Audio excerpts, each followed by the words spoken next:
está realizando acciones que le permiten de alguna manera recolectar datos.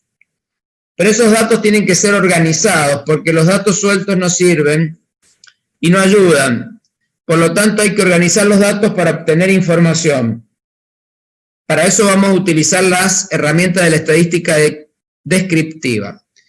Y luego pueden aplicarle herramientas de la estadística inferencial a los efectos de obtener conocimiento, es decir, la información la pueden convertir en conocimiento.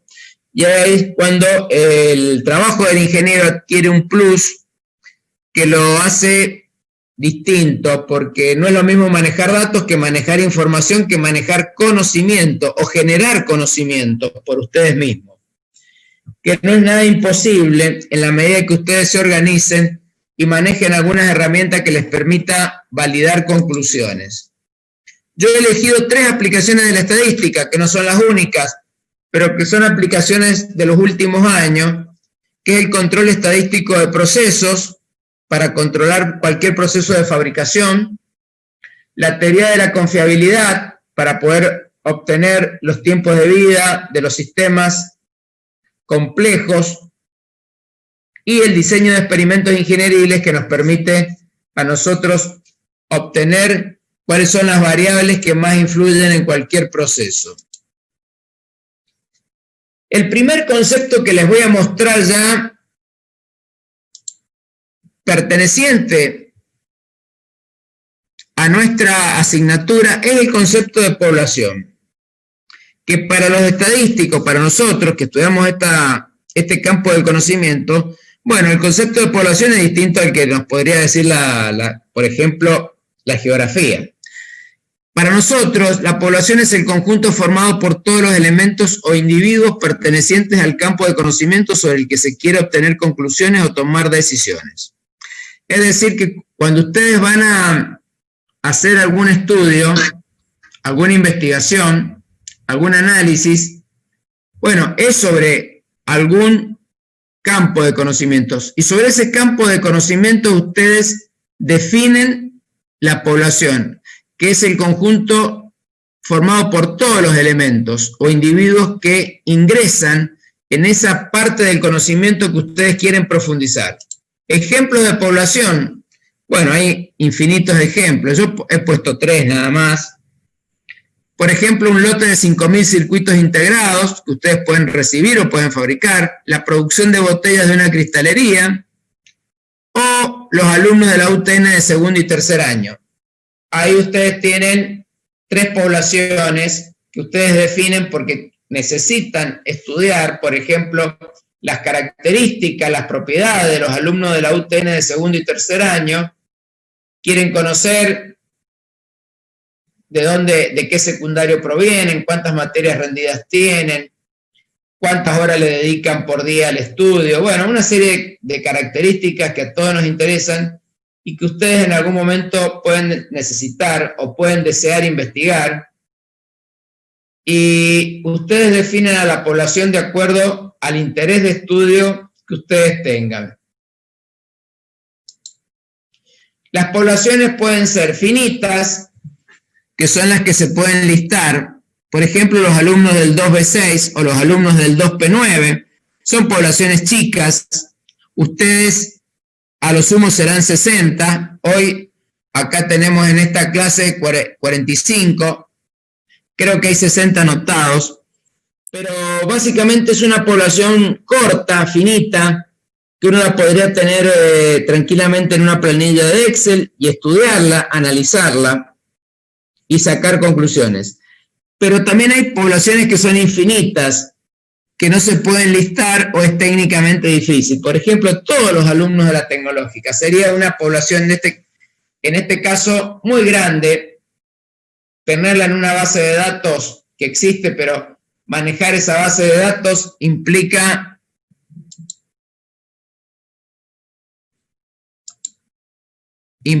digamos, un gran esfuerzo. Es una población realmente grande. ¿Qué son los parámetros poblacionales? Bueno, son constantes que caracterizan a una población y que sirven para conocerla y poder tomar decisiones. El parámetro poblacional más conocido es la media o promedio poblacional, la altura de las botellas producidas por una cristalería. Bueno, la altura promedio de todas las botellas producidas. O la edad promedio de los estudiantes de ingeniería civil de la Universidad Tecnológica. Si yo les preguntara, ¿cuál será la edad promedio de los alumnos de ingeniería civil? ¿Ustedes tienen a ver, podrían tirar, podrían 23. decir algún valor? 23, profe. 23, bueno, eso puede estar. Está bien, porque ustedes ingresan con 18 años, después se les va a veces un poquito más la carrera. La edad promedio puede ser 23. A lo mejor un poquito más baja, tal vez, bueno, pero tendríamos que hacer una investigación para saber cuál es la edad promedio de los alumnos de Ingeniería Civil de la Universidad Tecnológica Facultad Regional Mendoza. Pero ese dato de 23 puede ser, está bueno, es muy probable. Pero bueno, como digo, para poder saberlo tendríamos que analizar todos los estudiantes de Ingeniería Civil o una muestra suficientemente representativa.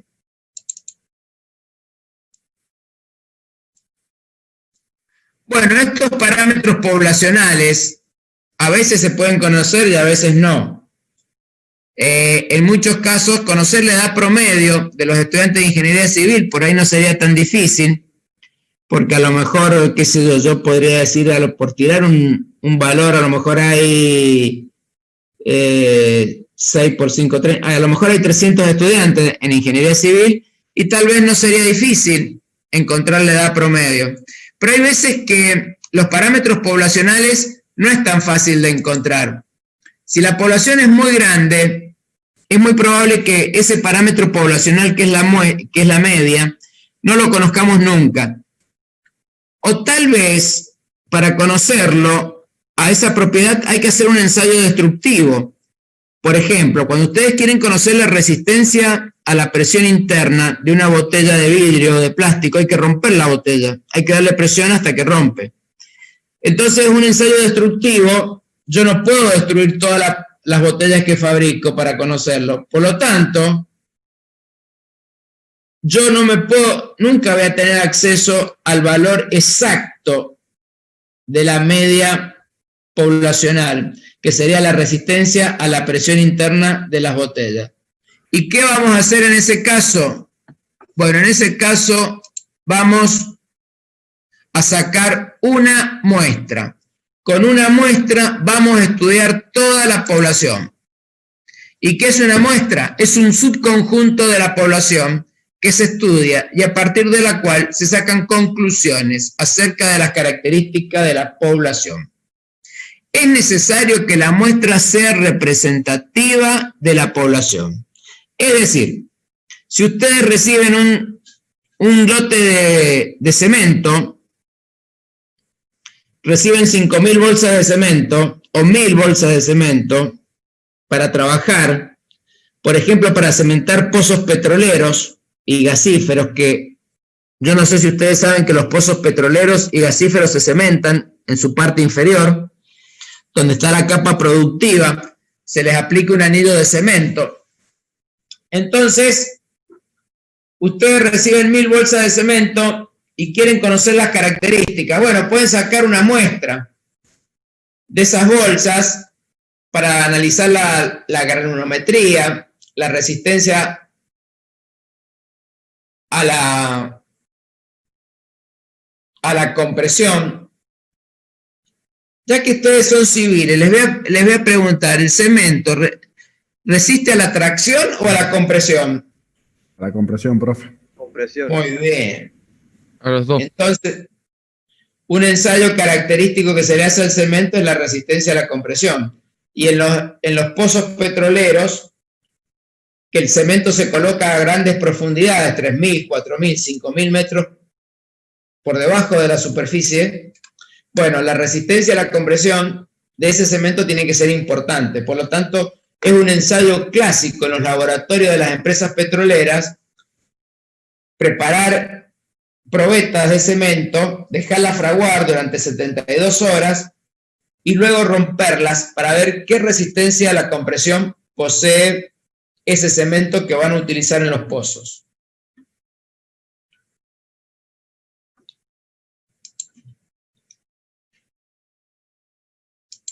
Bueno, habíamos hablado de los parámetros poblacionales, como la media poblacional.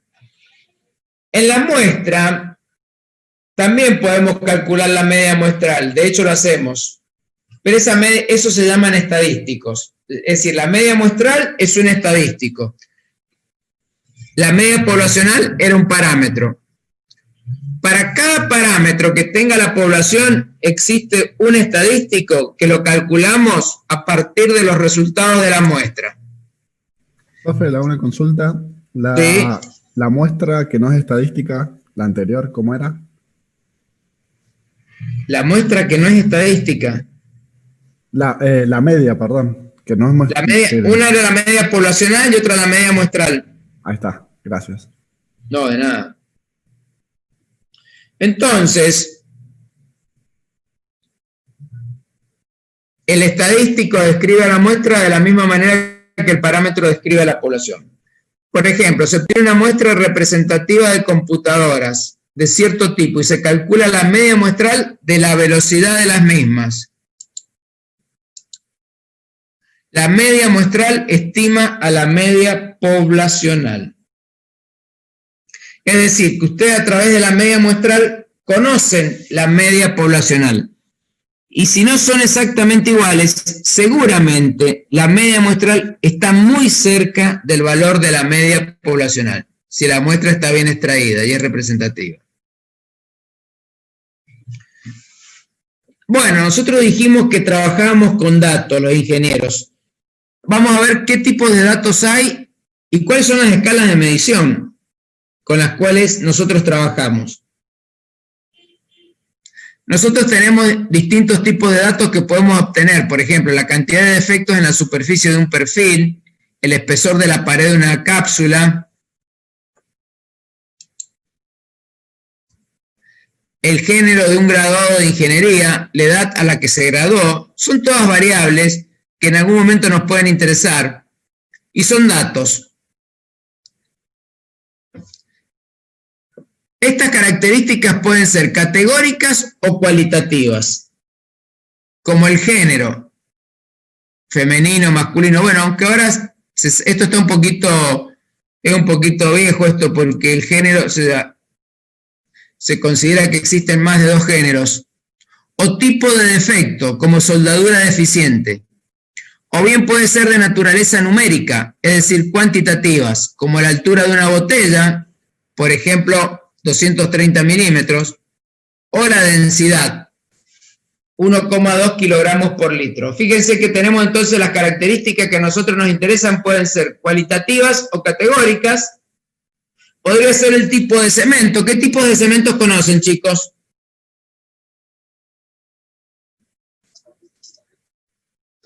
Portland normal. Muy bien. Está el cemento que usamos en los pozos, que son cementos de alta resistencia a los sulfatos, que se llaman. Son los cementos ARS. No sé si ustedes han tenido ocasión de trabajar con ese tipo de cementos. Son un poquito distintos. Así, el aspecto es igual que los otros, nada más que si ustedes los analizaran desde el punto de vista físico-químico, tienen algunas diferencias, ¿no? Pero básicamente, bueno, son muy parecidos y tienen casi las mismas propiedades.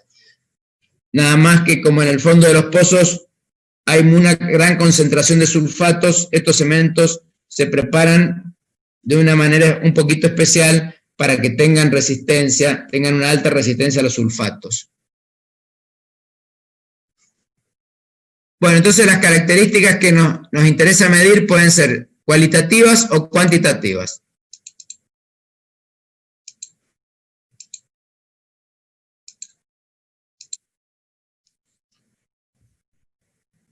Las características mencionadas, es decir, las cualitativas o las cuantitativas, son variables, se llaman variables estas características, es decir, son aquellas características cuyos valores pueden cambiar de un objeto al siguiente en una población. Si ustedes tienen una población de cementos y preparan varias probetas, supónganse que es el mismo tipo de cemento, fabricado el mismo día, por el mismo grupo de gente, en la misma empresa. Lo ha fabricado la empresa XX. Y ustedes preparan 10 probetas. ¿Consideran que los 10 valores van a ser iguales en cuanto a la resistencia a la compresión? No.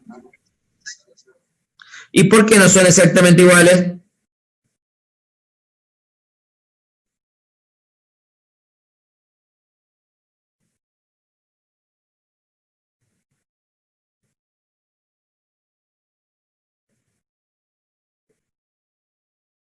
Muy bien, muy bien.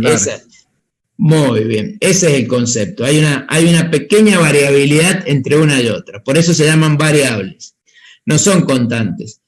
La variabilidad puede ser natural cuando es muy poquita, o puede ser ya cuando ya hay un error grave experimental, puede ser, digamos, una variabilidad muy grande. Si yo entre una probeta y otra tengo muchísima diferencia, lo primero que digo, bueno, revisemos la medición. ¿La medición está bien hecha?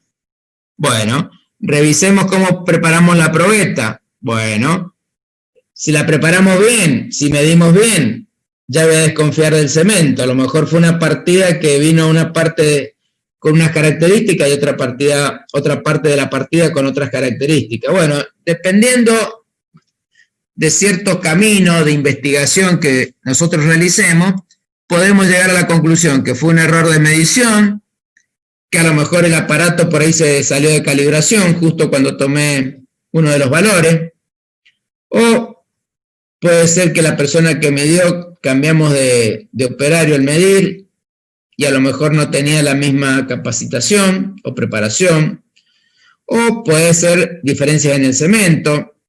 Y es lo que ustedes dicen, hay pequeñas diferencias. Cuando la variabilidad es natural, hay pequeñas diferencias que son difíciles de cuantificar, pero que dan como resultado una cierta variabilidad en el resultado final. Pero esa variabilidad nunca nos asusta. Entonces, las variables estadísticas se clasifican en cualitativas y cuantitativas, según sean numéricas o no. El tipo de cemento será una variable cualitativa. Y la resistencia a la compresión será una variable cuantitativa.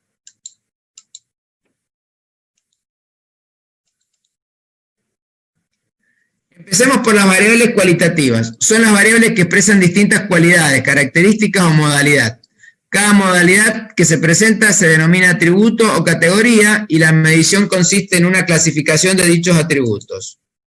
Por ejemplo, acá tengo algunos ejemplos que podría ser el estado civil de los empleados de una empresa, el nivel de estudios alcanzados, o también podríamos clasificar las botellas en que cumplen o no con las especificaciones de calidad. O podríamos clasificarlo al cemento como que cumple o no con las especificaciones de calidad que nosotros pretendemos para nuestros trabajos. Esas serían variables cualitativas. Las variables cuantitativas se clasifican en discretas y continuas. Una variable aleatoria o una variable cuantitativa discreta, a veces yo le agrego la palabra aleatoria porque estoy muy acostumbrado a usarla, pero es lo mismo, variable aleatoria. La variable cuantitativa discreta es la variable que presenta separaciones o interrupciones en la escala de valores que puede tomar. Estas separaciones o interrupciones indican la ausencia de valores entre los distintos valores específicos que la variable pueda asumir. Por ejemplo, la cantidad de hijos que pueden tener familias que están ubicadas en un determinado barrio. La cantidad de hijos, podemos decir, familias de 1, de 2, de 3, de 4, de 5 hijos. Ahí tendríamos una variable cuantitativa discreta.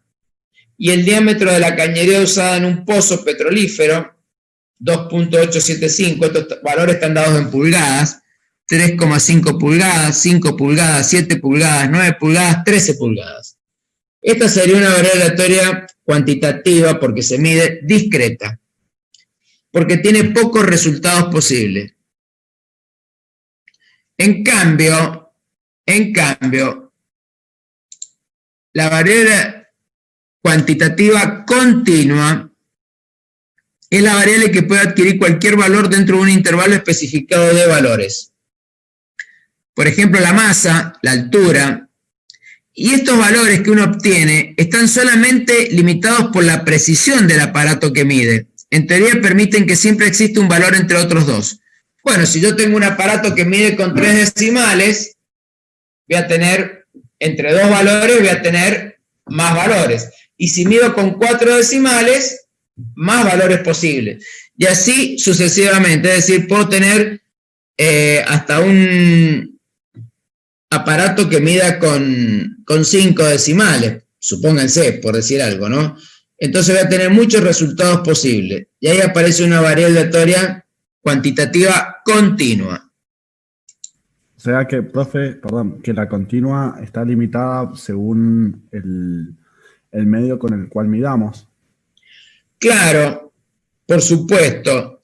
Limitada, digamos, siempre que medimos, supóngase una densidad, una viscosidad, una altura, un diámetro, una resistencia a la compresión, siempre es una variable aleatoria cuantitativa continua, siempre, porque podemos obtener muchos resultados distintos dentro de un intervalo.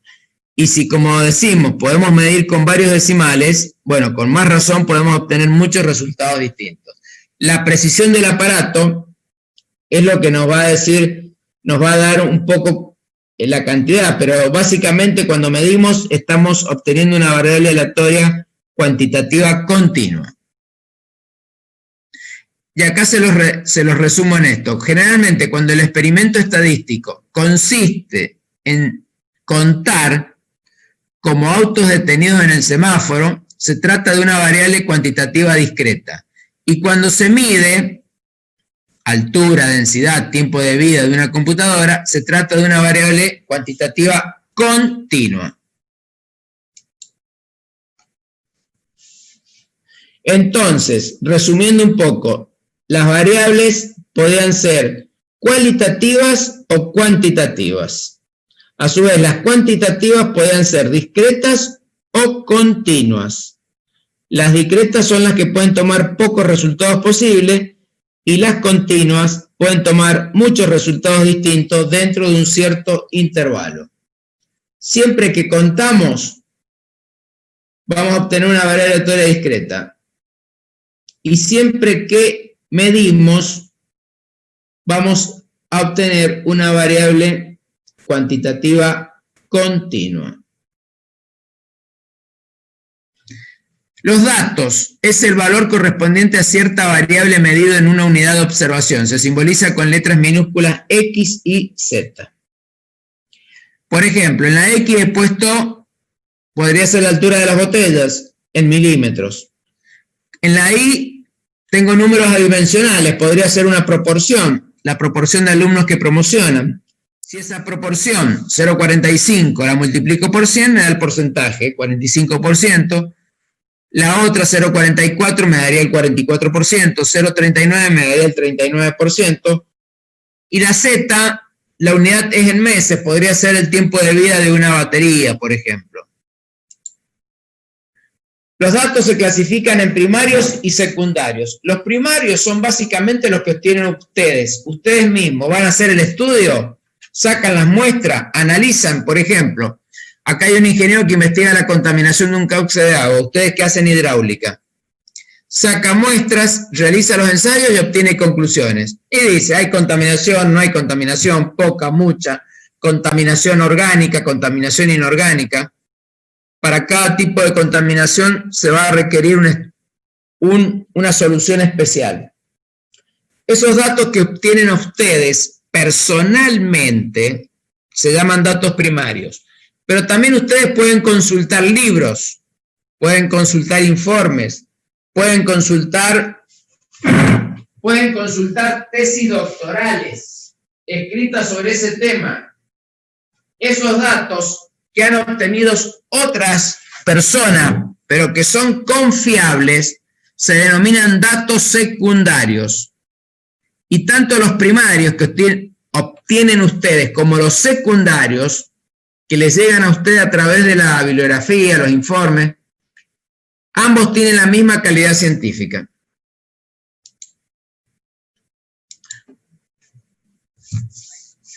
Bueno, ¿alguna pregunta que quieran hacer, chicos? ¿Está todo claro? Sí, profe. ¿No hay nada, ninguna duda? Sale ese contra el profe. No, todo bien por ahora. Sí, ¿cómo me dice?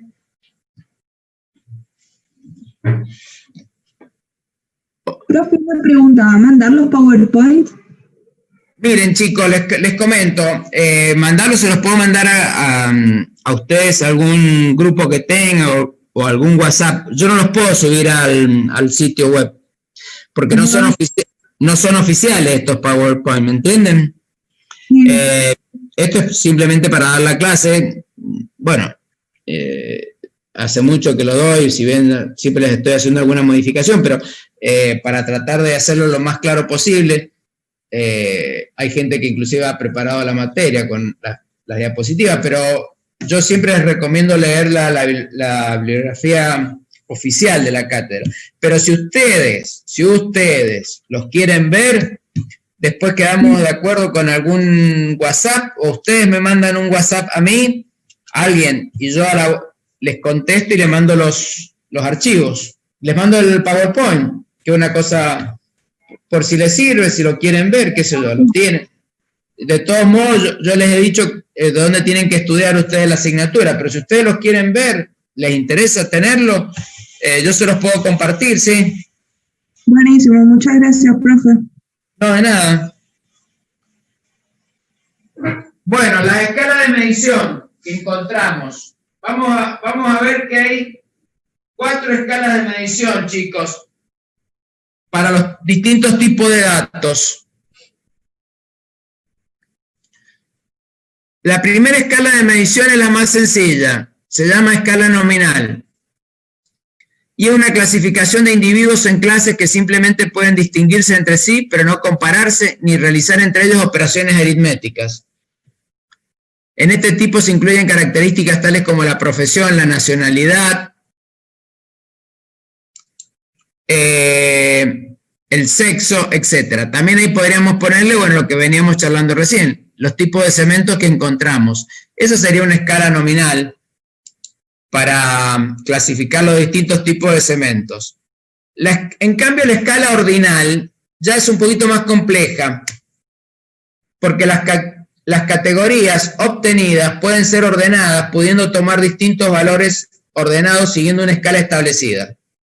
Aunque no es necesario que el intervalo entre mediciones sea uniforme. Por ejemplo, si estamos analizando los defectos, podemos hablar de defectos leves, moderados o graves.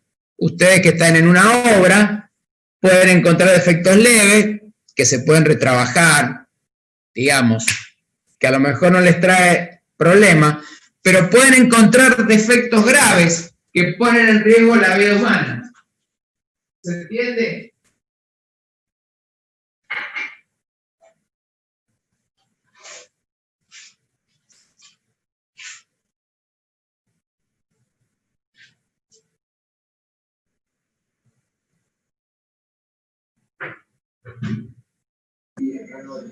Santigato. Escala, entonces, ordinal, escala nominal, y ahora vienen 2 escalas para los valores, las variables cuantitativas. Una es la escala de intervalo, que esta ustedes las conocen bien. Esta escala, además de clasificar y ordenar a los individuos, cuantifica la diferencia entre 2 clases, es decir, puede indicar cuánto más significa una categoría que otra.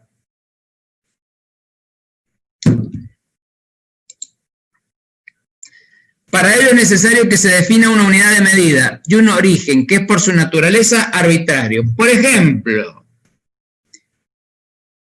así se mide la temperatura y la cronología. la escala termométrica y la escala cronológica. ¿Cuántas escalas termométricas conocen ustedes, chicos?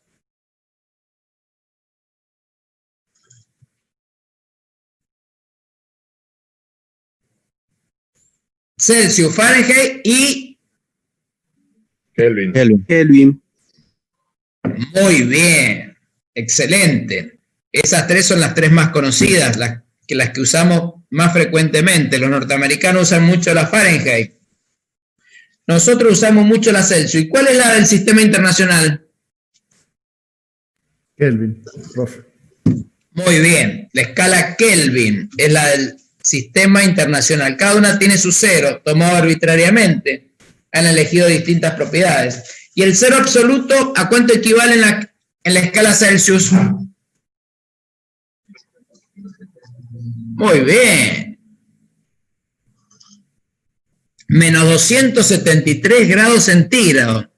Realmente una temperatura muy baja. Fíjense que se considera, ustedes saben que el modelo cinético molecular de la composición de la materia habla de que toda la materia está formada por partículas atómicas, subatómicas, que están en constante movimiento. Pero dicen que a menos 273 grados, temperatura que es difícil de conseguir, tecnológicamente hablando, la materia está totalmente en reposo, las partículas están totalmente en reposo. Hay ausencia total de calor. Yo nunca he visto ningún aparato para llegar a esa temperatura, pero algo he leído sobre cómo se puede alcanzar o estar cerca de esa temperatura. Y bueno, eso es lo que las verificaciones que se han hecho indican ausencia total de movimiento de las partículas. La escala de razón es idéntica a la anterior, pero existe un cero absoluto en esta. En la otra el cero era arbitrario. Ejemplos, qué sé yo, cualquiera de las mediciones que hacemos. El volumen de ventas, el costo de producción, la edad, el tiempo para terminar una pieza, el tiempo para terminar una casa. Todas estas variables cuantitativas se miden en una escala de razón, porque en este caso hay un cero absoluto y no es arbitrario. Cuando yo digo que el volumen de venta es cero, que como en esta pandemia ha ocurrido en algunos días, algunos meses, Bueno, yo sé que el cero no es arbitrario, significa ausencia total de ventas. Y yo lo puedo comparar con el mes de mayo del año pasado, donde la venta la puedo cuantificar y por lo tanto sé diferenciar totalmente un volumen de venta cero, que es lo mismo acá que en cualquier parte del mundo, o la edad de las personas, tenemos un cero que... ¿Sí? No habrían como negativos. Claro, no habrían como negativos. A partir de ese cero absoluto. Gracias, profe. A no ser que usted considere, supóngase que usted diga una profundidad.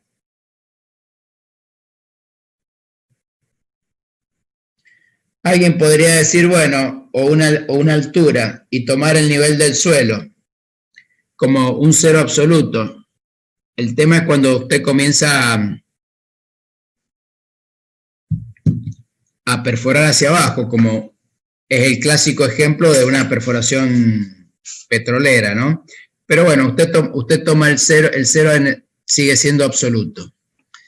Bueno, resumiendo un poco lo que hemos visto hasta ahora, un experimento estadístico genera datos. Para nosotros, miren, cualquier actividad que genere datos le vamos a llamar experimento estadístico. Cualquier actividad que genere datos. Inclusive si estuviéramos tirando un dado y viendo qué número sale, para nosotros sería un experimento estadístico, porque estamos generando datos. Por supuesto que no es de mucho interés para la ingeniería, pero sería un experimento estadístico.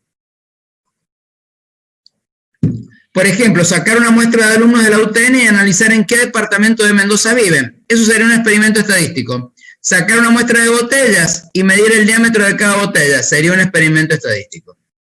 Los datos pueden dar origen a una variable aleatoria categórica o una variable aleatoria cuantitativa, según su naturaleza.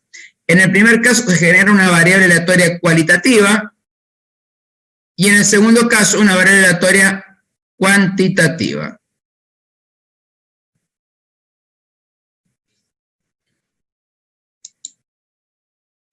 Las variables aleatorias categóricas se miden en una escala nominal u ordinal. Y las variables aleatorias cuantitativas se miden en una escala de intervalo o de razón. Bueno, ahora comenzamos a ver ya números y cálculos para poder, como les dije al principio, organizar los datos y convertirlos en información. Lo primero que vamos a ver son las llamadas medidas de tendencia central.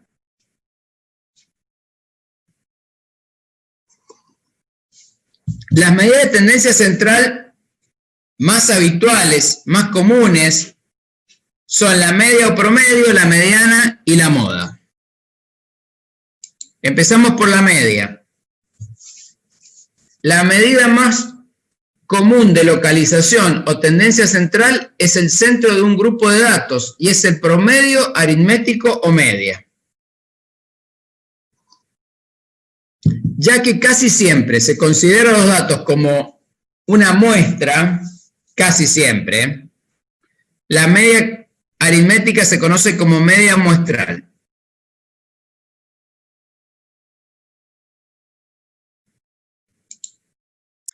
Acá les he puesto, si analizan, tenemos una muestra de tamaño n. El tamaño de la muestra se simboliza con la n minúscula. Y tenemos valores obtenidos de esa muestra, x1, x2, xn. Entonces, si quiero calcular la media muestral, fíjense cómo se simboliza la media muestral. Es una x con una barrita arriba. Y sería el x1 más el x2 más el xn dividido n. Y eso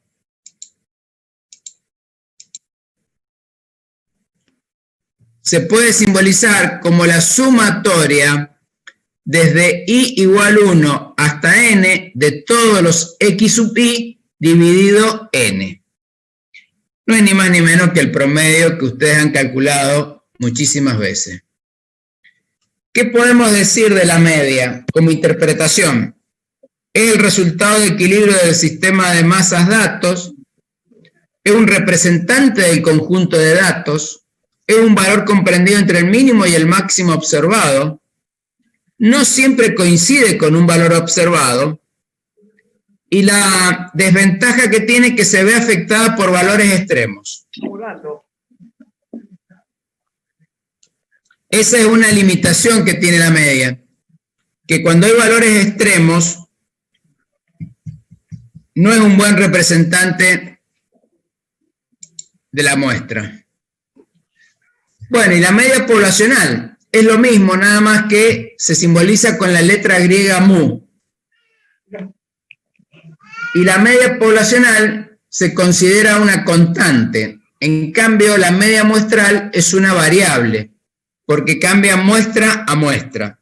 Es decir, si ustedes van sacando distintas muestras de una población, los valores de las medias muestrales no van a ser exactamente iguales. Van a ser muy parecidos, pero no exactamente iguales. Pero la media poblacional permanece constante.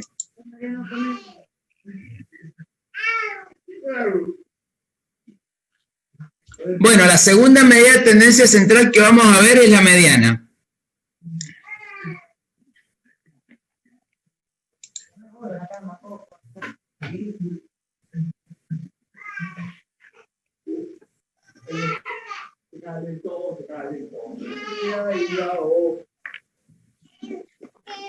La mediana es el valor de la variable que ocupa la posición central en un conjunto ordenado de menor a mayor de datos numéricos. Se puede calcular para una variable discreta o una continua. Fíjense ustedes que para calcular la mediana, sí o sí hay que ordenar los valores de menor a mayor, cosa que no había que hacer con la media. ¿Cómo se calcula la mediana? Para calcular la mediana simplemente hacemos 0,5 por n, donde n es el tamaño de la muestra. Acá hay... Si al hacer el producto obtenemos un número con decimales, elegimos el entero siguiente como valor de la mediana. En cambio, si al hacer el producto obtenemos un valor entero, hacemos el promedio entre ese valor y el entero siguiente. Por ejemplo, tomamos la estatura de 5 estudiantes. 173, 177, 165, 169 y 182 centímetros. Los ordenamos de menor a mayor. Y queremos calcular la mediana. Hacemos n por 0,5. 5 por 0,5. Eso nos da 2,5. Como nos da con decimales, elegimos el entero siguiente, el x sub 3. Entonces, el x sub 3 sería el 173. Esa es la mediana.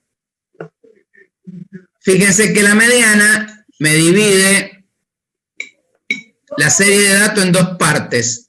El 50% está por debajo de 173 y el otro 50% está por encima de 173. Por eso se habla de mediana. Profe, ¿por qué 173? ¿Lo puede volver a explicar? Sí, por supuesto, porque hicimos n por 0,5. n es 5. Sí. ¿No es cierto? Entonces, n por 0,5 nos da 2,5. Bien. Cuando nos da con decimales tenemos que elegir el entero que sigue a 2,5. El entero que sigue a 2,5 es el 3. Entonces la mediana es el valor que está ubicado en el lugar número 3. Fíjense. Bien. El que está ubicado en el lugar número 3 es el 173. Bien. Quedó claro. ¿Se entendió? Sí, profe. Gracias. La interpretación es la siguiente. La interpretación de este valor, 173 centímetros, es que el 50% de los alumnos mide 173 centímetros o menos y el 50% mide 173 centímetros o más aproximadamente. También podríamos haber dicho que la mitad de los alumnos miden 173 centímetros o menos y la otra mitad de los alumnos miden 173 centímetros o más. Podemos usar lo del 50% o el concepto de dos mitades.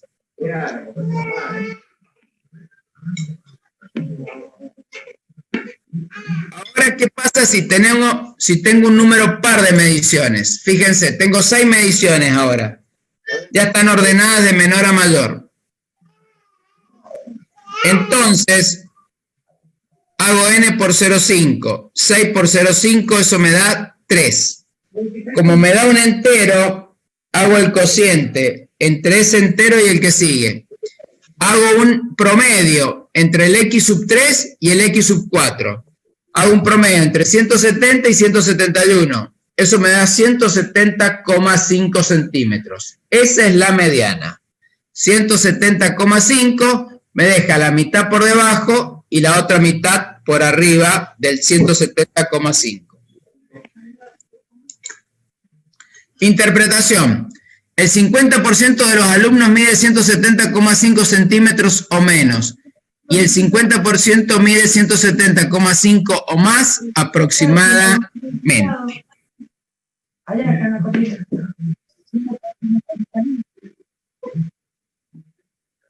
No. Claro, la podría ser la mediana de una población o la mediana de una muestra. Se calcula exactamente de la misma manera. Podría ser que la población no sea muy grande y usted quiere calcular la mediana de la población. Bueno, la calcula exactamente de la misma manera. No hay, la verdad que no hay un símbolo para la mediana. Yo le puse ese que ustedes vieron ahí.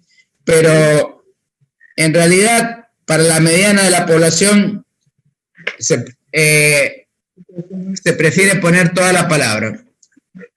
Propiedades de la mediana. La mediana de un conjunto de datos es única. La mediana no se ve afectada por la presencia de datos apartados o extremos. Esta es una diferencia con la media. Cuando hay valores apartados, la mediana es mejor representante que la media. En un conjunto de datos, la mitad de ellos son iguales o menores que la mediana, y la otra mitad son iguales o mayores que la mediana. Moda es el valor de las observaciones que aparece con mayor frecuencia, o sea, el valor que más veces se repite. Por ejemplo, se estudia la cantidad de hijos de las familias en un barrio en particular y se toman 10 observaciones. La moda claramente se observa acá que es 2 hijos, porque 2 es el valor que más veces se repite. Propiedades de la moda. Se puede determinar tanto para valores cuantitativos como cualitativos. No se ve afectada por valores extremos o apartados. La moda puede o no existir. Cuando existe, puede o no ser única.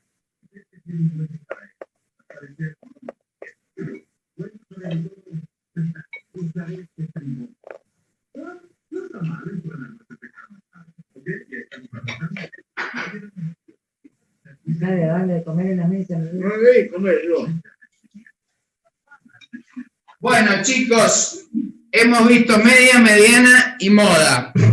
¿Tienen alguna pregunta para hacerme? Sí, profe. Pueden haber 2 modas, por ejemplo. Sí, señor. Puede haber 2 números que se repiten. O puede no haber ninguno. Entonces la moda no existe. Lo que nunca hay que decir que es 0 en ese caso. Es decir, que puede no haber moda, puede haber una moda, puede haber 2 modas, se llama bimodal, o puede haber más de 2 modas, y en ese caso se llama polimodal.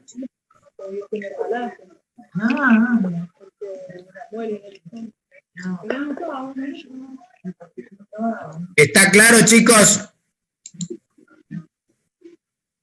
Bueno, vamos a ver ahora las medidas de variabilidad.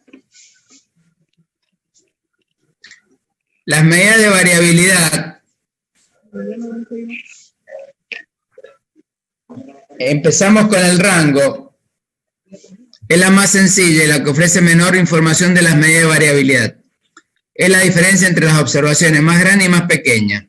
Entonces, el rango es directamente el X máximo observado menos el X mínimo. Es la diferencia entre la mayor medición y la menor medición.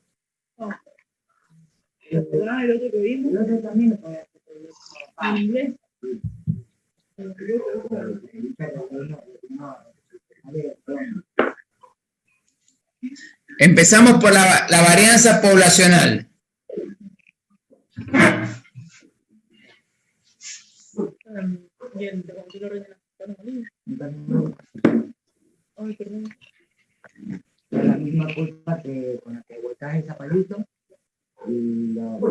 Bueno, el promedio de las desviaciones cuadráticas respecto de la media. Tiene el problema de que las unidades de la variable quedan elevadas al cuadrado. Si la variable es el tiempo para terminar un examen, la varianza tiene unidades de horas al cuadrado.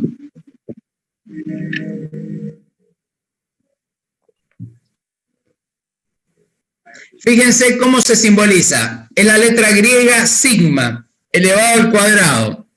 Eso es la simbología de la varianza poblacional. ¿Cómo se calcula? Se toma una medición, se le resta la media, se eleva al cuadrado y se hace la sumatoria de todas las mediciones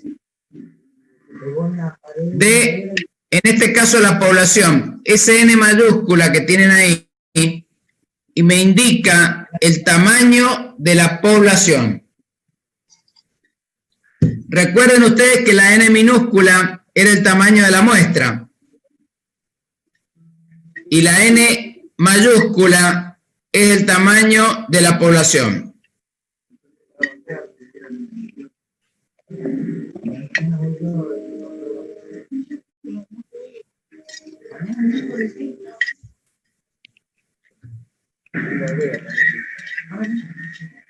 Disculpe, profe, ¿puedo volver a repetir la n minúscula? ¿Qué significa? La n minúscula es el tamaño de la muestra. En cambio, la n mayúscula es el tamaño de la población. Gracias. ¿Está claro, chicos?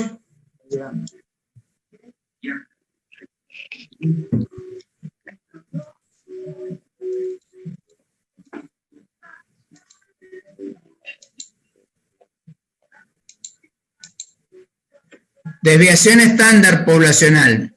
Es la raíz cuadrada de la varianza. Se simboliza con sigma. Tiene la ventaja que las unidades coinciden con la unidad de origen de la variable aleatoria en estudio.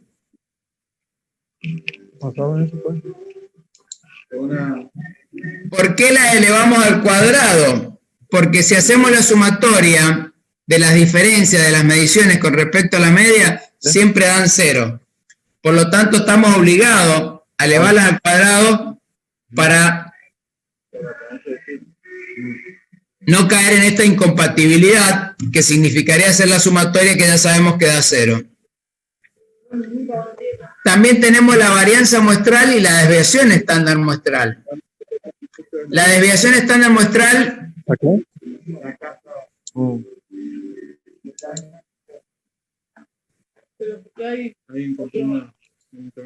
nos indica en promedio cuánto se desvían aproximadamente las observaciones de la media. La varianza eleva al cuadrado este valor. Se simbolizan con S y S cuadrado respectivamente. Y acá vamos a ver cómo se calculan. Primero la varianza muestral. Fíjense que ya son letras latinas. Es la S al cuadrado. Y en la sumatoria, desde igual 1 hasta n, ahí aparece la n minúscula, que es el tamaño de la muestra, de x sub i menos x media elevado al cuadrado, y dividimos por n menos 1. Es decir, dividimos por el tamaño de la muestra menos 1. Cuando queremos calcular la desviación estándar muestral, le sacamos la raíz cuadrada a la varianza, y nos da la desviación estándar. Finalmente, como medida de variabilidad, aparece un coeficiente de variación que tiene una característica bastante especial, porque es una medida de variabilidad relativa. Cuando las otras medidas que habíamos visto, como el rango, la varianza y la desviación estándar, son medidas de variabilidad absolutas. ¿Qué ventajas tiene el coeficiente de variación?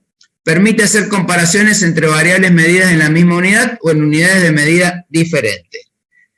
Si ustedes quieren hacer la comparación de los dos cursos de ingeniería civil, el 2P3 y el 2P9, ¿cuál tiene mayor variabilidad en las notas o en las edades? Si ustedes quisieran, si les interesara esa investigación.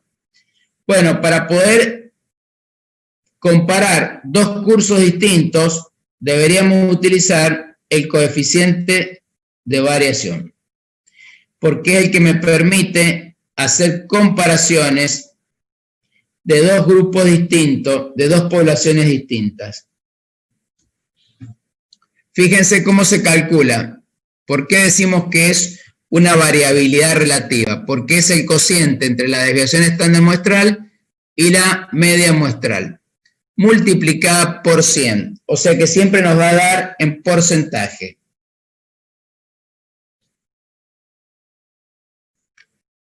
Y una interpretación. Supónganse que el coeficiente de variación nos da el 13%. Significa que la desviación estándar muestral representa el 13% de la media muestral.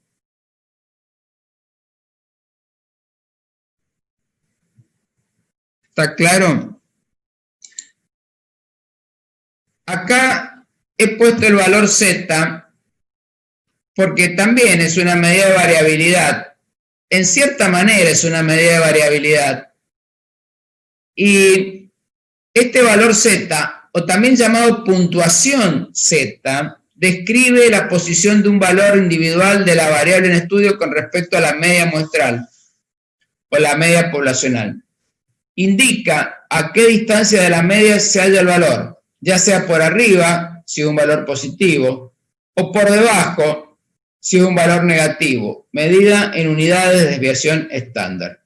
Fíjense que el caso que les presento arriba sería la fórmula para una muestra, porque aparece la media muestral y la desviación estándar muestral.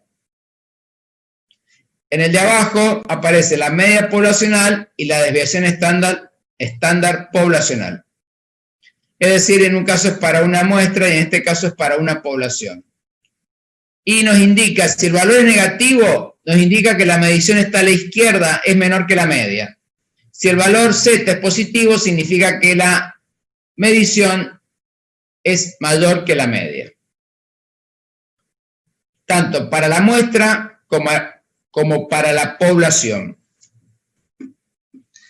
Por supuesto que si ustedes le calculan los Z, todos los valores de una muestra, y luego los suman, no necesariamente les tiene que dar 0. Alguien podría pensar, como tengo muchos valores negativos, muchos valores positivos, al sumarlo me da 0. No da 0. Solamente en una muestra que sea totalmente simétrica, que estén ubicados simétricamente alrededor de la media, que es un caso casi imposible de obtener, en ese caso la suma de todos los valores Z daría 0. Medidas de localización. Tenemos cuartiles, percentiles y deciles. ¿Alguna duda con las medidas de variabilidad, chicos? ¿Alguna pregunta que quieran hacer?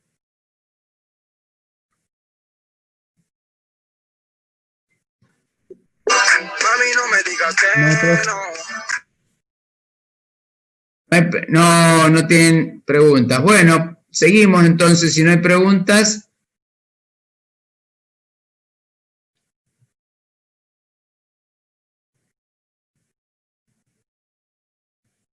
Vamos a ver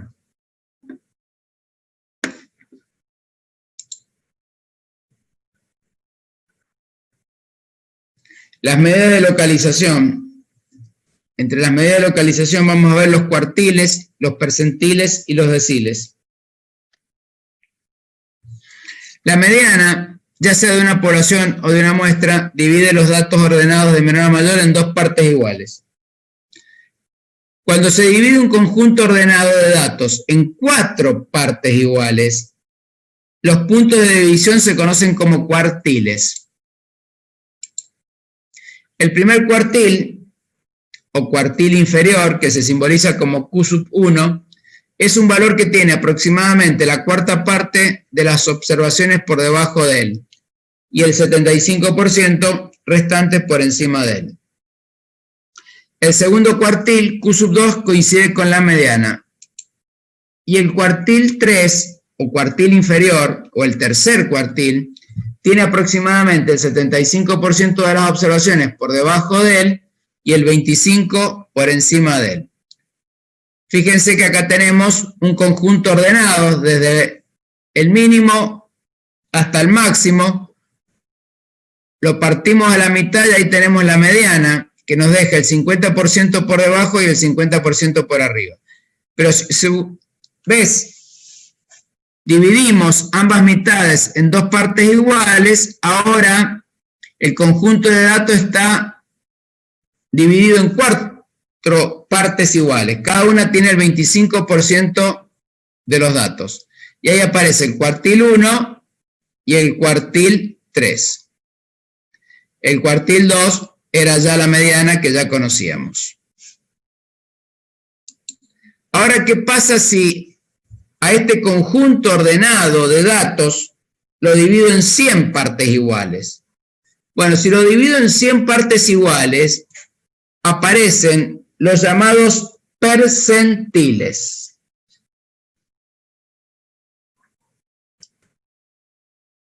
Por ejemplo, el percentil 65 es un valor que tiene aproximadamente el 65% de los datos por debajo de él y el 35% por encima de él. Y acá pueden ver el percentil 20, por ejemplo. Fíjense que el percentil 20 tiene por debajo de él el 20% y por encima de él el 80%.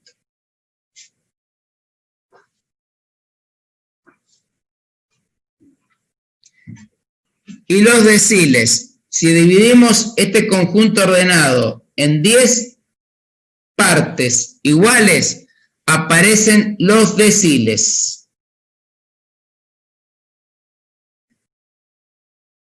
Por ejemplo, el decil 5 es un valor que tiene aproximadamente el 50% de los datos por debajo de él y el 50% por encima de él. Quiere decir que el decil 5 es igual que la mediana y es igual que el percentil 50. Son equivalentes, totalmente iguales. Insisto, el decil 5, el percentil 50 y la mediana son lo mismo. ¿Se entiende? Muy bien.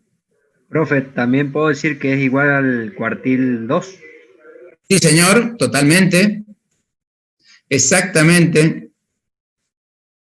Cuartil 2, mediana, decil 5, percentil 50, dan todos el mismo valor.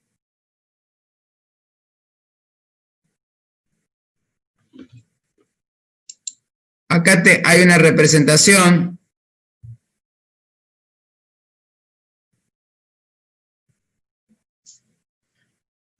Arriba tengo los cuartiles. En la parte media de la diapositiva vemos los deciles. Fíjense que en cada uno de ellos está el 10% en los deciles. Y abajo tenemos los percentiles. En cada uno de ellos está el 1% de los datos.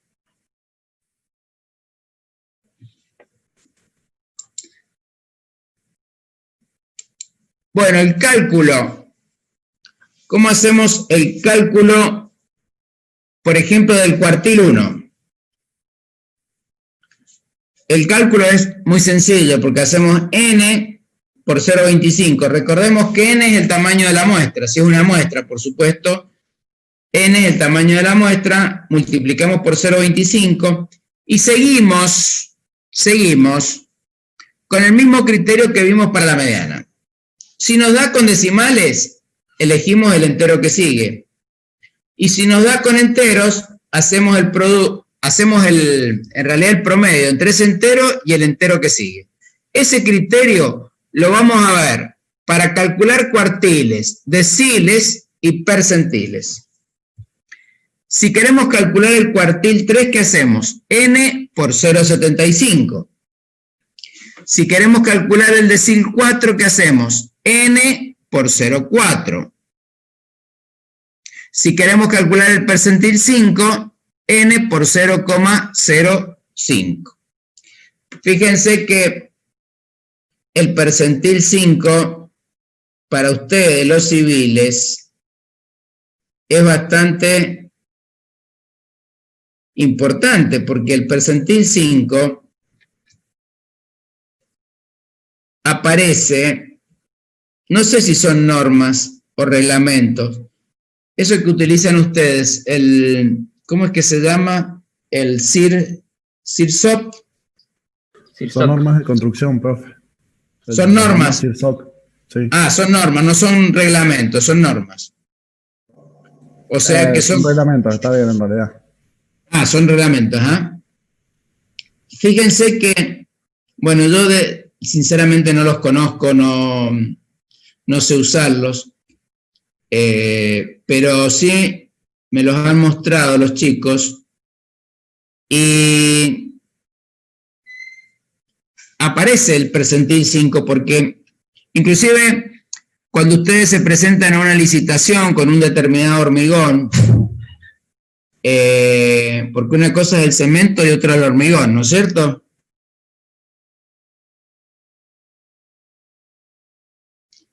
¿Qué dicen ustedes? ¿Es lo mismo cemento que hormigón? No. ¿Qué es lo que sería? ¿Qué sería el cemento? ¿Cuál es la diferencia? Sí, a ver, los escucho. El cemento es un aglomerante que sirve para unir la arena con el ripio. Y el hormigón es la unión, es toda su unión de cemento, arena y ripio. Después tenemos hormigones armados y distintos tipos de hormigón. Hormigón simple, hormigón ciclópeo. Muy bien. ¿Y cuál sería el hormigón simple, por ejemplo? Y el hormigón sin armadura. Ah, ajá. Perfecto. Bueno, el asunto es que entonces ustedes, el cemento sería lo que sale de la fábrica de cemento, el polvo este que nosotros conocemos, que una vez que hemos mezclado las materias primas, pasa por el horno y luego pasa por un molino que lo pulveriza a nivel de polvo. Del horno sale, yo creo que el nombre técnico de lo que sale por el horno es el clinker, y luego pasa por el molino a bolas, y eso lo deja hecho un polvo, digamos, que es lo que viene en la bolsa de cemento. Y después ustedes lo unen con, me dicen, con arena y ripio. Claro, para formar hormigón. Claro, y a eso le agregan una cierta relación de agua, digamos. Exacto, dependiendo de lo que se quiera armar. Si es un mortero o un hormigón. ¿Y cuál es la diferencia entre el mortero y el hormigón? Y que el mortero se puede utilizar, por ejemplo, para hacer enlucidos, para hacer revoques. No lleva ripio, digamos. Ajá. Por ejemplo, hasta tergopol para las aislaciones y ese tipo de cosas. Y el hormigón siempre lleva ripio. Claro, o sea que, por ejemplo, si yo tengo que llenar una columna, tengo que usar hormigón. Eso lleva cemento, ripio, arena y agua. Exacto. Así sería la cosa. Bueno, ahí tendríamos entonces un hormigón, digamos. Y está el mortero, que usted me dice que no lleva ripio. Exacto. Entonces con eso puedo hacer los famosos enlucidos, por ejemplo. Bueno, fíjense ustedes que, por ejemplo, ustedes saben que bueno, creo que en la charla en algún momento lo dije, los pozos petroleros, los pozos gasíferos se cementan. Ustedes los cementan. La parte productiva levantan un anillo de cemento entre el caño y el pozo. Imaginan un pozo de petróleo, ustedes un pozo y un caño metido. Y entre el pozo y el caño queda un anillo anular y ahí va lleno de cemento y hay que levantar a veces 300, 400, 500 metros de anillo de cemento. Y la vida de un pozo depende de la calidad del cemento, porque si se rompe ese cemento, si no fragua bien, bueno, el pozo tiene poca vida, porque siempre el petróleo y el gas están junto con el agua. Y la separación entre el petróleo, el gas y el agua la hace el cemento. Ustedes saben que por un tema de viscosidad, ¿ustedes saben lo que es la viscosidad?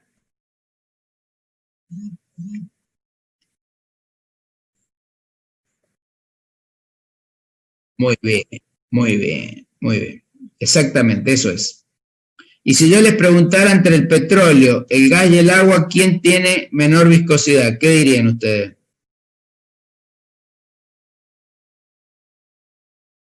El gas. ¿Y después? El agua. Muy bien, o sea que el que más viscosidad tiene es el petróleo. Por lo tanto, puestos a competir para circular por la arena que contiene el petróleo, entre el petróleo y el agua, siempre le va a ganar el agua al petróleo. Por lo tanto,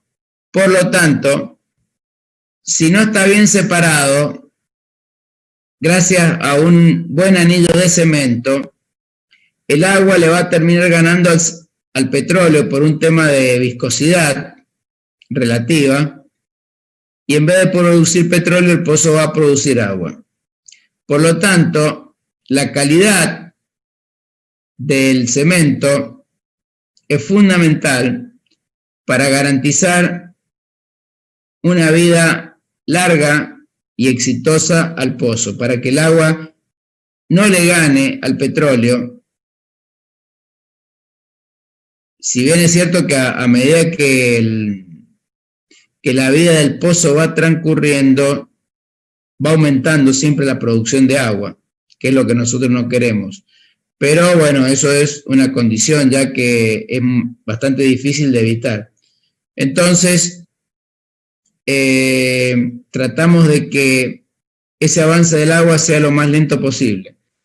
Y eso es lo que lo garantiza un buen anillo de cemento que separa el agua del petróleo y que venga solo petróleo en vez de agua. Pero bueno, sabemos que con el tiempo, por distintas causas, la cantidad de agua va aumentando. Y a veces más la producción de agua que la producción de petróleo. Pero bueno, mientras, digamos, se mantenga una determinada producción, va a seguir siendo rentable ese pozo, aunque produzca mucha agua. Bueno, el percentil 5, yo les decía, les hacía toda esta conversación porque es importante. Generalmente cuando ustedes participan a lo mejor alguno de ustedes ha participado en licitaciones y ustedes habrán visto que una de las condiciones que ponen es que el percentil 5 de la resistencia a la compresión sea por lo menos de un determinado valor. Entonces aparece inclusive en esos reglamentos o normas, llamémoslo como queramos, SIPSOC, el percentil 5 como una medida estadística que es bastante importante. También la utilizan mucho los que fabrican aceites, por ejemplo. Ustedes han visto que cuando ustedes van a usar un aceite, les dan un tiempo de vida al aceite o un tiempo de uso. Por lo general, el fabricante lo que analiza es el percentil 5 de todo el aceite que fabrica y ese es el que aconseja. Entonces, cuando dice 10.000 kilómetros, en realidad es el percentil 5 del aceite. Por lo tanto, hay un 95% todavía de ese aceite que está en condiciones de ser usado. Digo esto porque el percentil 5 aparece así en reiteradas normas, en reiteradas oportunidades de la ingeniería. Es como una especie de fetiche del percentil 5, tanto para los civiles como para los químicos, para los electromecánicos, y nos da ciertas pautas que nosotros tenemos que cumplir. En el caso de ustedes, bueno, como digo, es un clásico, el percentil 5 de la resistencia a la compresión, ya sean de los cementos de uso petrolero o de los hormigones utilizados en los trabajos de construcción. En los trabajos, en el cemento, yo hablo de cemento en el petróleo porque en el petróleo lo que se hace es una mezcla de cemento con agua y con aditivos, pero nunca, por supuesto, ni ripio ni arena. Pero ustedes sí hablan de hormigones o de morteros porque ahí aparece la arena o aparece también el ripio. Pero está muy, muy presente en los trabajos de los ingenieros estas medidas estadísticas. Bueno, preguntas, chicos. Algo que hasta acá, antes de empezar con los gráficos estadísticos, alguna pregunta que me quieran hacer, algo que no se haya entendido bien.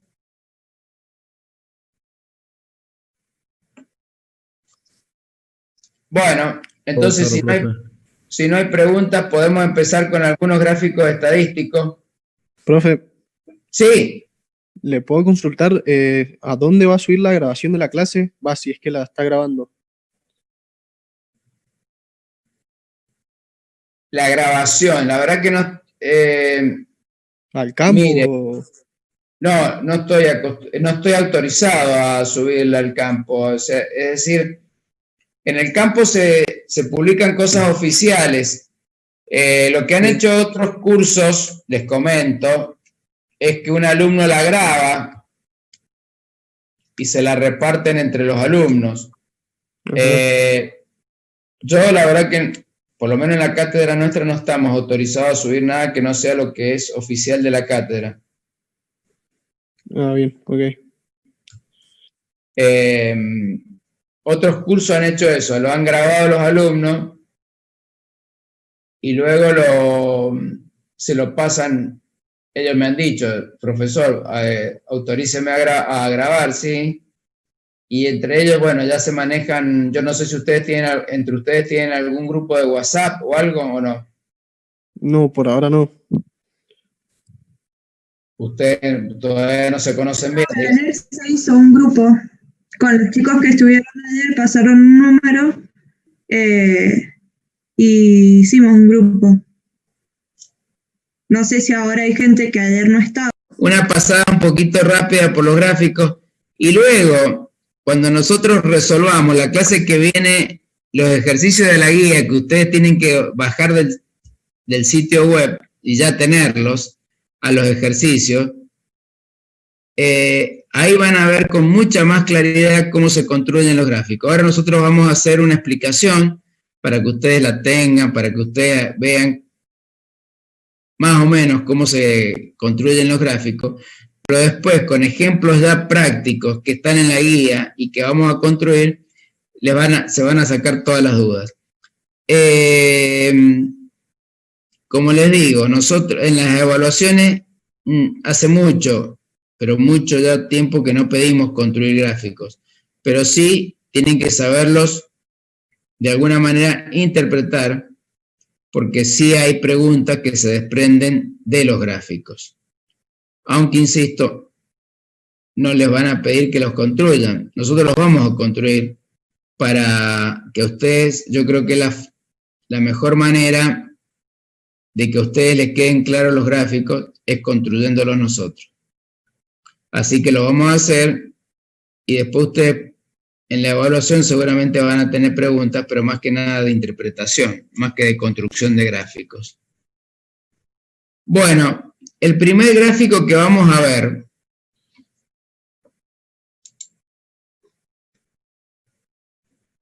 se denomina gráfico de tallos y hojas. Y es un gráfico que se diseñó hace muchos años y se diseñó para poder ordenar números de menor a mayor y que sea una forma más o menos sencilla de hacerlo y no ir buscando número por número, a ver cuál era el menor, cuál era el que le seguía, porque así si ustedes tienen 80, 100 datos, es bastante difícil ordenarlos de menor a mayor. Yo acá he elegido un ejemplo bastante sencillo, porque solamente tenemos 20 mediciones, que son las edades de 20 personas. La idea de este gráfico es que la medición que nosotros tenemos la dividamos en dos partes. La primera parte se denomina tallo y la segunda parte se denomina hojas. Entonces acá tenemos todo número de dos cifras.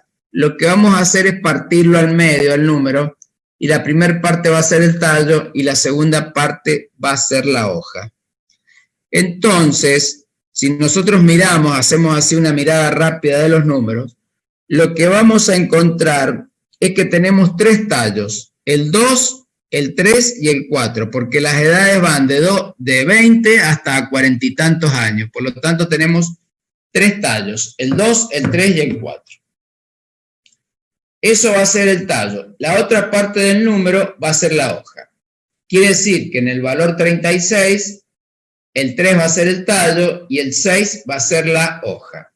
De esa manera, nosotros, fíjense lo que hacemos, ponemos los tallos 2, 3 y 4 y comenzamos a completar las hojas. Por ejemplo, el número 36 o la edad 36 años sería tallo 3, hoja 6. Nosotros venimos acá y ahí tenemos el tallo 3, la hoja 6. Después encontramos la edad 25. Bueno, tallo 2, no, acá, tallo 2, hoja 5. Después tenemos la edad 37 años, tallo 3, hoja 7. Después tenemos 24, tallo 2, hoja 4. Después tenemos 39 años, tallo 3, hoja 9. ¿Ven lo que estamos haciendo, chicos? Si hay alguna duda me preguntan, ¿eh? Por ahí puede ser un poquito abstracto, pero no hay problema que pregunten. Fíjense que ahí, en esta primera etapa, tenemos los tallos y tenemos las hojas. Con el único problema que las hojas no están ordenadas de menor a mayor, que sería el objetivo nuestro. Por lo tanto, en una segunda etapa, ¿qué hacemos? Vamos a ordenar las hojas de menor a mayor. Quiere decir que en el tallo 2 va a aparecer primero el 0, después el 3, después hay 3 cuatros, hay un 5 y hay un 9. Es decir, ese es el orden que le vamos a dar al tallo 2. Como pueden ver, primero el 0, después el 3, después los 3 4, después el 5 y después el 9. Y lo mismo hacemos con el tallo 3 y el tallo 4, es decir, ordenamos las hojas del tallo 3 de menor a mayor y las hojas del tallo 4 de menor a mayor.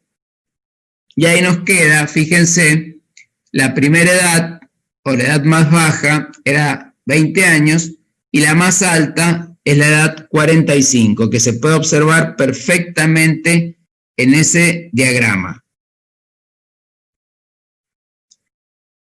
Y la otra utilidad de este gráfico es que uno ve dónde está la mayor cantidad de mediciones, en este caso edades.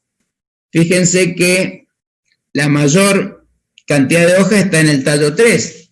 Quiere decir que la mayor cantidad de edades en esta muestra, si fuera la gente que trabaja en una determinada empresa, está entre los 30 y los 39 años. Ahí tengo la mayor concentración de gente.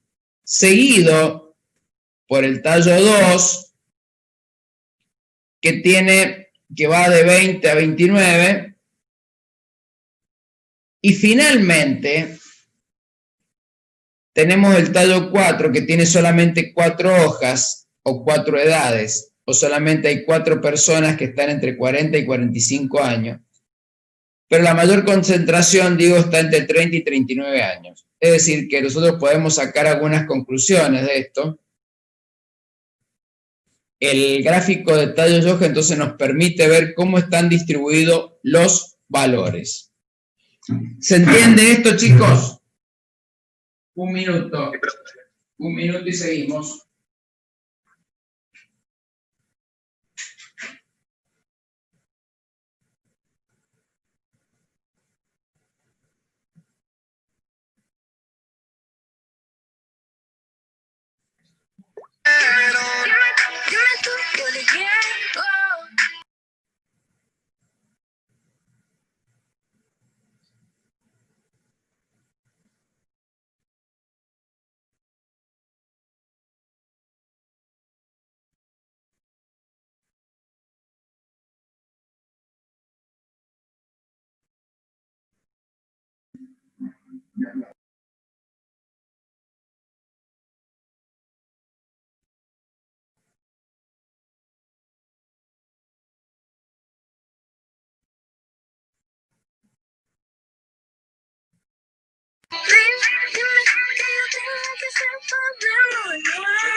En otro party un domingo, pero decime dónde estás, estoy en 5, sé que Apague la música, Maximiliano. Qué alcahuete que sos, che. Temón.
Forma de vestir y mi trabajo. A ver si de una vez te das cuenta.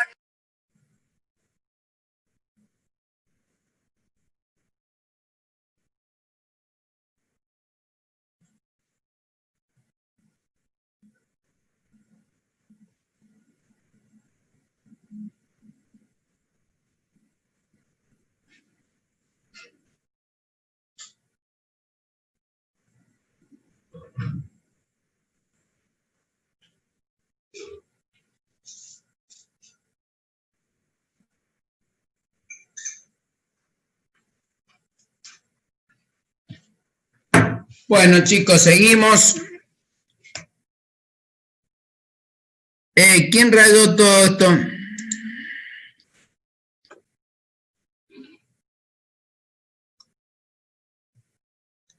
Sí.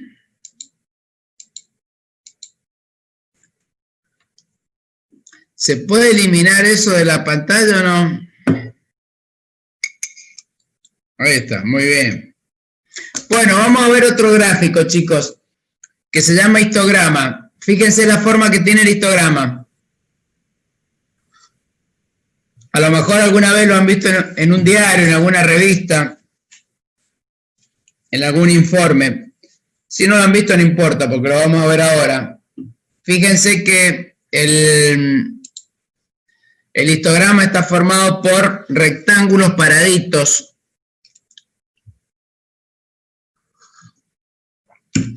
Y acá en el eje de abscisas tenemos el puntaje obtenido por alumnos y en el eje de ordenada la cantidad de alumnos. Eso se llama frecuencia.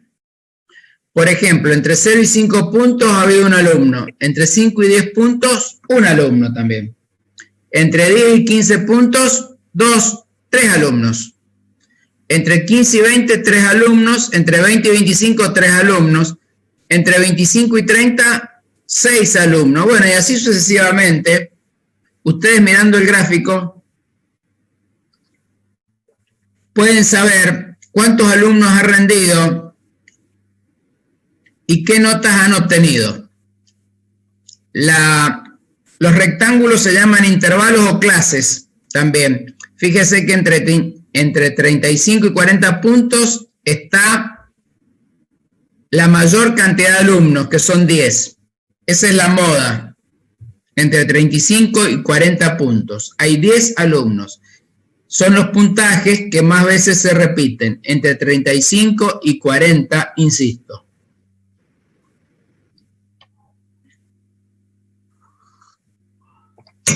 Fíjense ustedes la forma que tiene el histograma. Cuando la mayor cantidad de valores o cuando la frecuencia más alta está tirada hacia la derecha, se dice que el sesgo del histograma es izquierda, o sesgo izquierdo para el histograma. Cuando es al revés, el sesgo es a la derecha.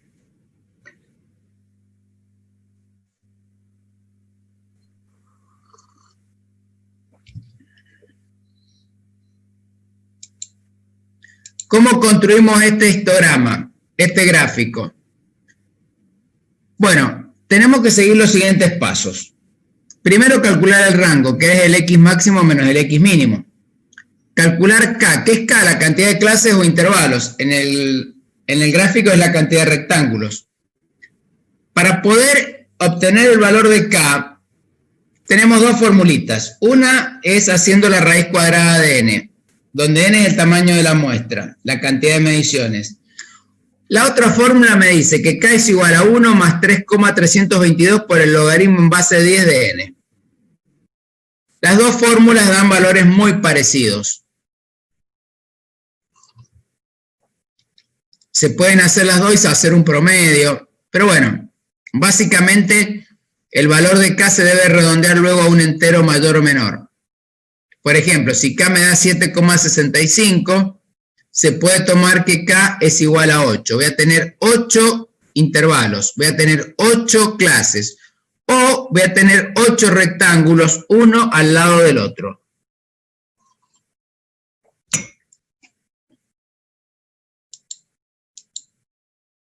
Luego tengo que calcular el ancho de la clase. Haciendo el ancho de la clase se simboliza con la letra I. Es el cociente entre el rango y la cantidad de clases. A veces I no nos da un número entero, nos da con decimales. Y tenemos que redondear ese valor a otro valor, si queremos. Es decir, que la elección de redondear el ancho de clase ya depende de nosotros. Si I nos da 0,92, puede, dice, tomarse I igual a 1. Si no, lo dejan como 0,92. Es decir, la idea es a lo mejor trabajar con números un poquito más fáciles de trabajar, pero tampoco es obligación. Si ustedes lo quieren dejar en 0,92, lo dejan en 0,92. Lo que sí hay que estar seguro, que cuando hago el producto K por I, debe ser igual o mayor que R. Por supuesto, si yo acá lo redondeé en exceso, ya tengo casi la seguridad que al hacer K por I voy a tener un valor igual o mayor que R. El problema es si fuera menor que R, menor que el rango, porque eso significaría que va a haber algunas mediciones que no van a entrar en ningún intervalo, lo cual ahí ya me invalida totalmente el gráfico que yo pueda obtener. Todas las mediciones tienen que estar incluidas en alguno de los intervalos. Y por supuesto, no puede haber una medición que esté en más de un intervalo.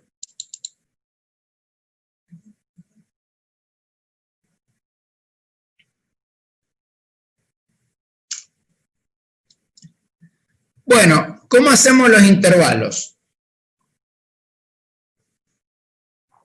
Los intervalos los vamos a hacer,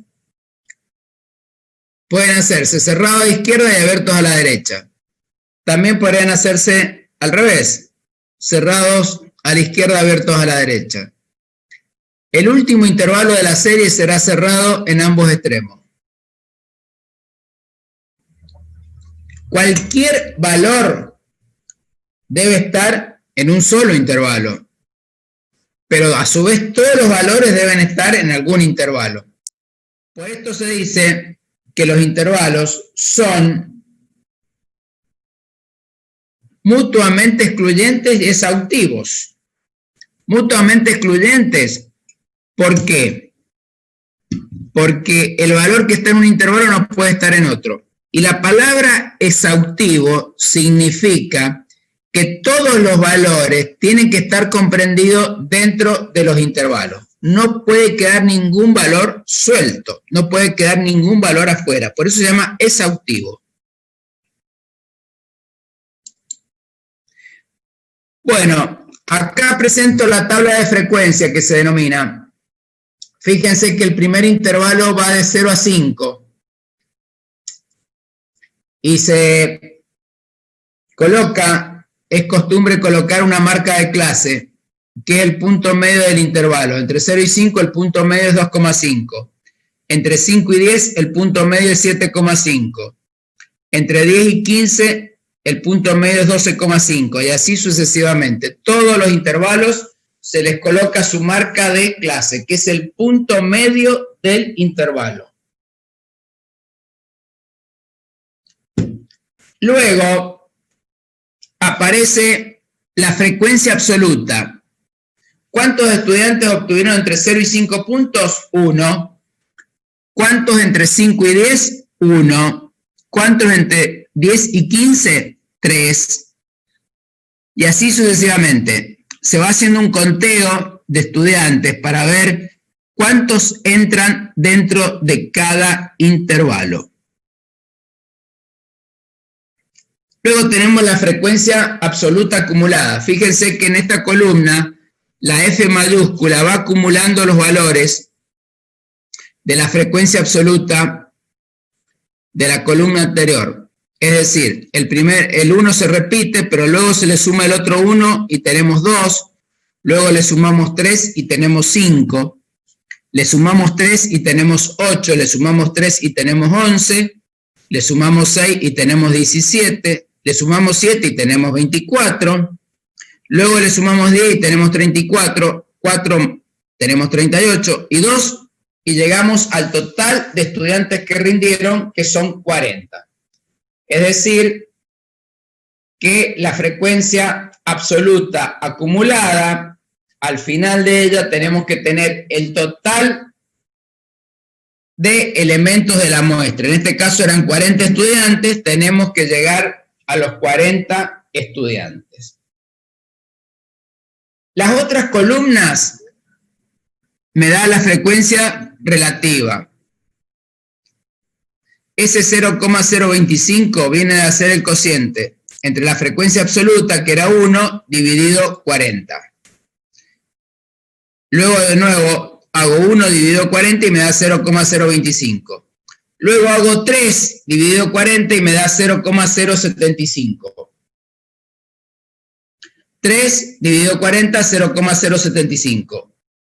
Acá tengo 6 dividido 40, 0,150. 7 dividido 40, 0,175. 10 dividido 40, 0,250.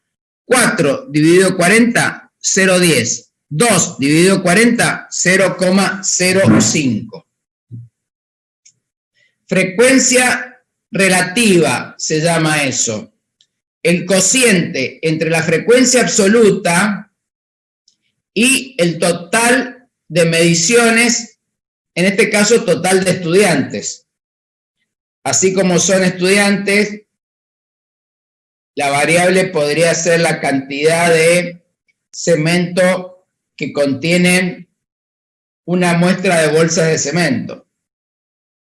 Como ustedes ya me dijeron que es imposible que todas las bolsas contengan 50 kilogramos de cemento porque hay una variabilidad natural en el proceso de llenado, bueno, podríamos ver entre qué valores y qué valores de cantidad de cemento encontramos en las bolsas.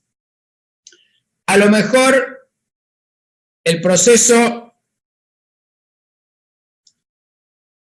me indica que entre 49,5 y 50,5 yo tengo todos los valores de las muestras. Es decir, a ver, sería ideal que todos los valores del peso de cemento se hallen lo suficientemente cerca del valor 50. Porque si yo voy a ofrecer una bolsa con 50 kilogramos de cemento, lo ideal es que la variabilidad no sea muy alta. Ya ustedes me dijeron que es imposible que todas las bolsas tengan 50 kilogramos exactamente de cemento, pero esa variabilidad no puede ser muy grande, es decir, no puedo tener una bolsa con 48 y otra con 52, por ejemplo. Esa variabilidad tiene que ser bastante acotada y todos los valores tienen que estar muy cercanos a 50. ¿Están de acuerdo con esto? Sí. Sí, ¿no es cierto? Es decir, ustedes me hablaron de incertidumbre, me hablaron de variabilidad, que está bien, ustedes tienen ese concepto que es importante, es muy importante, considerar que en la ingeniería hay variabilidad natural, lo que no puede haber una variabilidad muy alta. Entonces, si ustedes dicen que la bolsa tiene 50 kilogramos de cemento, bueno, si no tiene exactamente 50, la diferencia con 50 no puede ser mucha. Es distinto a este caso, que son estudiantes que rinden una evaluación y se les pone un puntaje. ¿Por qué? Porque estos son procesos sociales. En cambio, los procesos que analizamos más los ingenieros son procesos industriales. Entonces, ahí, cuando las variables que se obtienen provienen de un proceso de manufactura, como podría ser la resistencia a la compresión del cemento, como podría ser la densidad del cemento, en esos casos, la variabilidad debería ser bastante baja y la mayoría de los datos estar agrupados alrededor de la media, pero no muy alejados de la media, porque son datos que provienen de un proceso de manufactura. Y en ese caso, la manufactura tiene que ser lo más uniforme posible. Es lo mismo que pasa si ustedes fabrican botellas y ustedes analizan la altura de las botellas. Bueno, la altura de la botella, si bien no van a ser todas las botellas exactamente iguales, pero la altura de las botellas es fundamental, que la diferencia que haya entre una y otra botella no sea muy grande. Tienen que ser uniformes, porque si ustedes la ponen en la góndola y ofrecen un vino y hay diferencia en la altura de las botellas para el mismo tipo de vino, bueno, eso no queda muy bien. Por lo tanto, si hay diferencias de altura entre las botellas, esta diferencia no debería ser apreciada por el ojo humano. Es decir, tendría que ser una diferencia tan pequeña entre botella y botella que haga que mi proceso no esté fuera de control estadístico.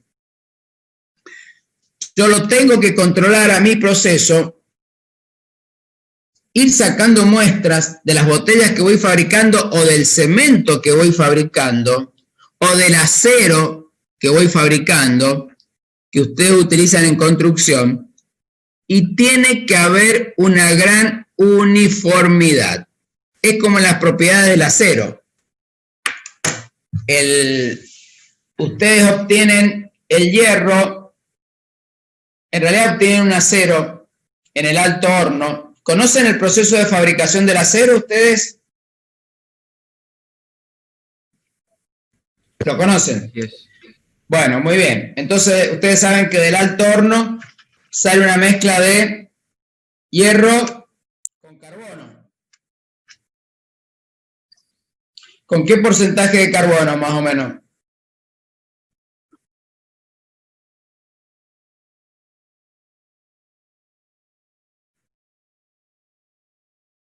Muy bien, muy bien, muy bien. Esa es la idea. Exactamente así es. Sale a lo mejor con un 6% y después usted lo tiene que colocar en hornos eléctricos. Pueden ser eléctricos, otro tipo, pero actualmente se están usando mucho los hornos eléctricos donde se hace lo que usted dice, un refino para obtener una aleación hierro-carbono con un porcentaje de carbono que luego se puede utilizar en la construcción, que como usted dice, debería tener el 3%. Por supuesto que después vendrán los tratamientos térmicos y después, si es un acero que se va a utilizar en otras actividades, como podría ser una máquina para hacer zanjas que tiene un acero ya serían aleaciones de hierro, carbono y otros metales como manganeso, níquel, que le dan otras propiedades al acero. Pero en todos esos procesos de manufactura, la uniformidad es fundamental. Es distinto a un proceso social, como puede ser un grupo rindiendo examen y las notas obtenidas, a un proceso donde yo obtengo una manufactura como un cemento, un acero o una botella. Son procesos totalmente distintos. Los procesos sociales a los procesos industriales, distintos en ese aspecto, ¿no? Que en la industria yo exijo uniformidad, en cambio en los procesos sociales no puedo exigir uniformidad. Cada persona es distinta y bueno, ya sabemos que hay variabilidad. Variabilidad en las notas, por ejemplo, pero distinto al proceso de manufactura. Bueno, chicos, les propongo que dejemos acá, sigamos el martes que viene y les pido encarecidamente que se vengan con la guía de trabajos prácticos, las calculadoras tengan todo a mano porque vamos a empezar a resolver ejercicios en la clase que viene. Sí.